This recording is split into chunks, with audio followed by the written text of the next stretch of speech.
পূর্ব সর্দার ও মাটি আফতাবউদ্দিন ভাইয়ের বাড়িতে আইছি। তাই একজন অটো রিক্সা চালাইন। অটো রিক্সা চালানোর কারণে হঠাৎ করে তাই বেদনায় ধরে। বেদনায় ধরার পরে সিলেট হসপিটালে যাইন উসমানিত। যাওয়ার পরে পরীক্ষা নিরীক্ষা করে ধরা পড়ে যে তার ফিতো পাত্তর হয়ে গেছে। ফিতো পাত্তর হইতে গেলে তার অপারেশন করার দরকার। সিট খাটিয়ে দিলাইছে। এখন অপারেশন করতে গেলে 70-80 হাজার টাকার দরকার। তার কোনো টাকা পয়সা নাই, গরিব মানুষ, অটো রিক্সা চালাইনো বাচ্চা নগুন লিয়া কোনো মত চলরা। এখন আপনারা সবার সাহায্য সহযোগিতা দরকার, না হইলে তার অপারেশনটা হন না। আপনারা সবার কাছে সহযোগিতা চাইলাম, আপনারা সবে আমার লগে সহযোগিতা করতে, দয়া করে আপনারা সবাই সহযোগিতা করলে আমি অপারেশনটা করতে পারবো। অপারেশন করতে কত লাগে? প্রায় 60-70 হাজারের মতন লাগে। 60-70 হাজার টাকা লাগে। তো কিডনি পাত্তর হয়েছে। জি অন্য রিপোর্ট দেখে তারা পরীক্ষা নিরীক্ষা করিয়া কইছে না? জি।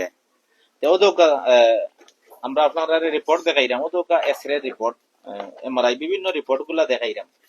গরিব মানুষ অপারেশন করতে গেলে টাকার প্রয়োজন, আর সুস্থভাবে বাঁচতে গেলে অপারেশন এটা করা লাগে।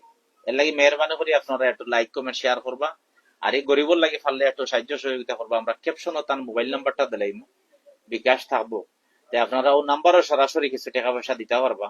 কারণ 70-80 হাজার না হইলে তাই অপারেশনটা করতে পারবে না। এর লাগে সবার সহযোগিতা চাই। মানুষের সাহায্য করতে নেই, হ্যাঁ একটু সাহায্য করতে তান বাচ্চাইন। এটা তো ছোট মানুষ মারতে পারে না, একটু সবাই সাহায্য সহযোগিতা করবা।